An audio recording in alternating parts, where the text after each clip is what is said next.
$5 in a day. Well, that's admirable, though, that you would do it just out of public service, if you like. It's a hobby that's a lot cheaper than golf. Michael, one of the other reasons for this is that people like us are partisans. You can't go to a newspaper and say, I'm a Liberal riding president, and here's what I think. No one's interested in that. But you can. The Toronto Star's a Liberal paper, the National Post is more conservative. You know, I don't buy that. The Toronto Star supports a lot of NDP policies, and I find that actually creates a lot of... Oh, absolutely. I can guarantee you there are lots of New Democrats watching right now saying, what? How dare you? Because they feel very hard done by the Star. I think that every newspaper, certainly they have a position, that they have a bias, they have certain things they're interested in, but it doesn't go exactly with what any particular political party is saying. When the Toronto Star writes an article that starts off talking about Stéphane Dion's carbon tax plan, not mentioning the income tax cuts, that's not helping the Liberals at all. Maybe it's more positive than the National Post, but it's still not a Liberal newspaper. So it's not saying that when a similar plan was implemented in the UK, people paid about $1,500 more in tax. It doesn't say that. It doesn't say that the Conservative leader in the UK supports a carbon tax, along with every other economist in the world except Stephen Harper. So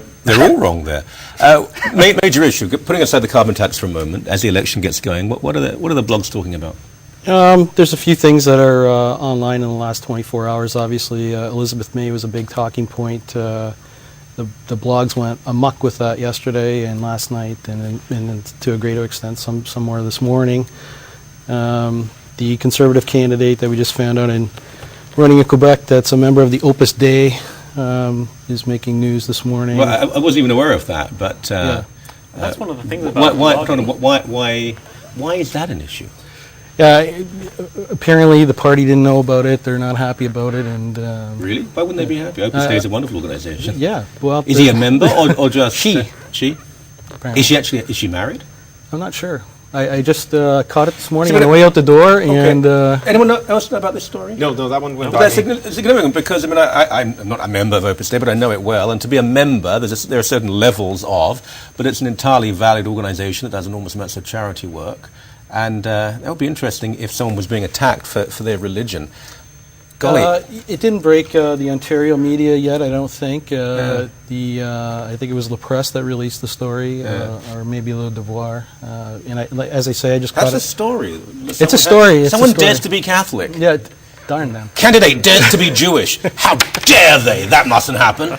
And then, another one of the stories in the last 24 hours was just the Conservatives not running against one of the candidates in Quebec as well. They decided not to run after they've been making such a big fuss about us not running a candidate against Elizabeth May. So, there again, you have talking out of both sides of your mouth. We're not going to run against him because it might split the federal vote. But if we do it in Nova Scotia, it's a really, really bad thing. So that they're not running so that a separatist will be elected and defeat the Liberal? I think it's Andre Arthur. It's Andre Arthur. Independent. Who votes Conservative. Oh, I see. Right. So they would have had two candidates. As Stephen Harper says, we would have had two candidates running there as Conservatives. No, James is right. There's an issue there's a problem with this issue. The Conservatives are not running against Andre Arthur because Andre Arthur tends to vote Conservative, and they want him in there. And the same reason that the Liberals aren't running against Elizabeth May because she's really a Liberal, and they want her. Oh, I'm sorry. Was I not supposed to infer that? Well, I've been inferring it for a year now, so it's why not infer it now? I've got to say, I don't mind this argument. I think, in fact, I just posted this morning, Elizabeth May endorsed Brian Wilford, who's the candidate for Richmond Hill for the Liberals, whose campaign I'm running. And I think if Green voters understand that the Liberal Party supports the same issues as them, maybe they're going to look at it and say, vote Liberal to beat Stephen Harper. Why waste time voting Green when all you're going to do is vote 10% for people who lose and make sure that someone other than a Liberal gets elected? That's fighting talk. We've got a break here, but you said they're getting angry. They'll be fighting with any luck. Back in a few moments on the Curran Show. Watch the commercials and buy. See you soon.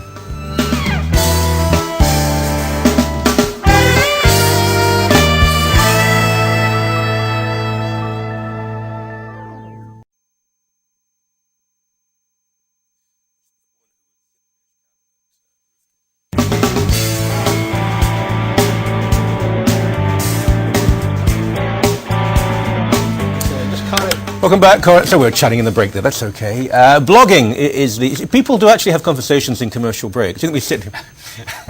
Welcome back! Often the best bits are in the commercial break. Blogging and what's on the blogs, the election taking place. Well, we will get to Sarah Palin later. You know we will. How can you do a show in Canada and not refer to this woman? The election, what's on your blog and on the other blogs? What are the big issues? one of the big issues I've been dealing with the Guelph by-election for the last few months, and so we've been talking a lot about that, sort of what are the local related issues and what are the national issues and how they're affecting Guelph locally. I guess it's irrelevant now. So it's not irrelevant because you see we are going right on from a 6-week campaign to an 11-week campaign. We like to refer to it as reboot the writ. So Well, I'm sure the people of Guelph. How many ridings were there? 2 or 3 affected by. There were another four. one in Don Valley. I mean, the idea of an election going on that long. So the blogs can be local too. If you live in a certain area and you want to talk about local issues, and you notice the traffic is increased from people who live in the riding. very much so. I've been watching the traffic meter. There's been a lot of traffic from Guelph. There's been a lot of media attention, national media attention, and following stories. And that's one of the big benefits of the blogs. The media watch them and tend to pick up on stories that wouldn't necessarily be picked up on otherwise. Well, yeah, I mean, media is often lazy and not particularly competent. I think the media has actually missed a big story in Guelph. There was real vandalism. It happened to be Liberal signs, but it doesn't matter which party it is. People with Liberal signs on their lawn had their brake lines cut and their cars keyed. And the national media Their never... brake lines. Yeah, exactly. This is very, very It's big very stuff. big, and all the campaigns put out a press release jointly saying this is wrong and this is what happens in dictatorships, essentially. We don't know who did it, obviously. I think that's a story that should have gone national, and it How never many? did. I think it was 6 homes. 6, I believe so. And then there were a number of others that were spray painted. I've never heard of such a thing, and I have to be entirely honest with you here. Most of the time vandalism has taken place, it tends to be Conservatives who are the victims of it, particularly when the Reform Party was about.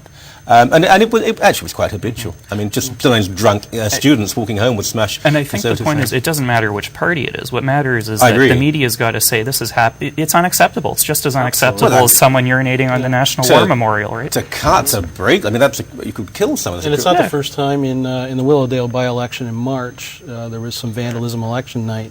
I think it was 32 cars in the North York area that were vandalized election night. It's disgraceful. Yeah. Absolutely. Surely there's a police investigation. There's been some investigation as much as possible. Obviously, there were some clues left behind and that sort of thing, spray-painted messages specifically, but unfortunately they haven't been able to arrest anyone. I have heard of one individual that was arrested early on in the by-election campaign for sign vandalism, but nothing of this recent rash. So my name is, here's my phone number, but the police couldn't find the person who did it. It's, our policing today isn't what it was. How partisan are you guys? I mean, will you report things on your blog that seem to hurt your own party and the party's chances? Because you're generally conservative, you're generally liberal. I've reported things in the past that I'm not necessarily happy with. I'm trying to remember what they are because it's been a while, but I've seen various stuff on each of these blogs where maybe we're not quite happy with what's being done by the party in power or what's our own positions our own party have taken. I thought the Conservatives handled the AECL issue badly.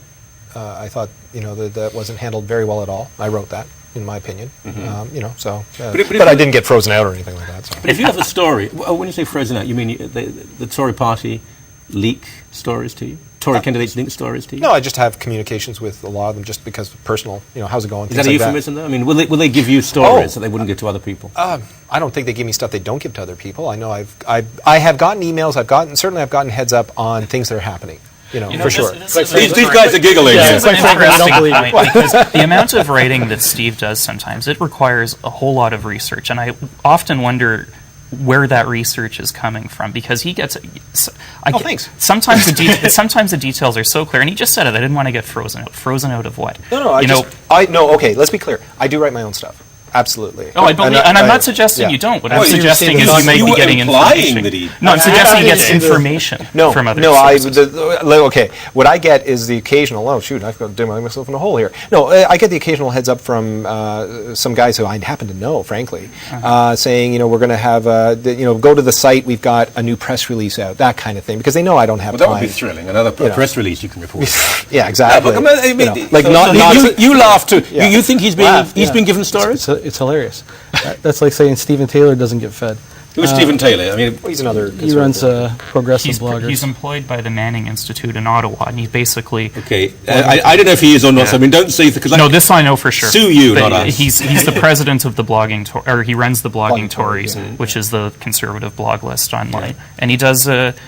he does a lot of. He's essentially the conservative equivalent of what I do, which is he's very obviously partisan and he takes a conservative slant. But what your obvious mirth at what was said here? You think that this man is a front for conservative politicians? No,